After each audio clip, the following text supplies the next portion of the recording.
তো বন্ধুরা, তোমাদের কাছে আবার একটা রেসিপি নিয়ে চলে এসেছি। তো আজকে আমরা বানাবো কুমড়ো আলু পানি ফল দিয়ে ছক্কা। তা চলো দেখতে থাকো তোমরা। আমরা ততক্ষণ কেটে নিই মধ্যা আলু, কুমড়োটা কেটে নিচ্ছি।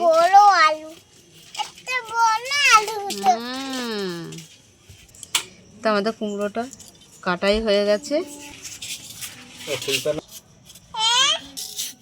আলুটা কেটে ফেললাম। তো এইভাবে আলুগুলো কেটে নিলাম। কড়াইটা বসিয়ে দিলাম, তেল দিয়ে দিলাম, দুটো লঙ্কা ছিঁড়ে দিয়ে দিলাম, তিনটে দারচিনির টুকরো দিলাম, দুটো এলাচ দিলাম, 5 ফোড়ন দিয়ে দিলাম, ভাজা বাদামগুলো দিয়ে দিলাম। আমি এখানে কুমড়োর আলুটা দিয়ে দিলাম,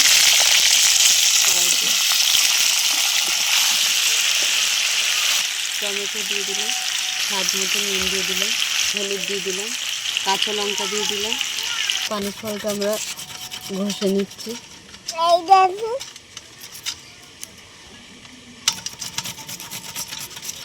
আমাদের পানি ফলগুলো সব ঘষা হয়ে গেছে। আমি নাড়িয়ে দিচ্ছি, পানি ফলটা দিয়ে দিলাম।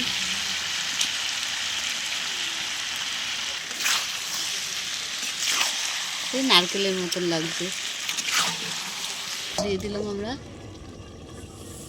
তো ঢাকাটা খুলে দিলাম।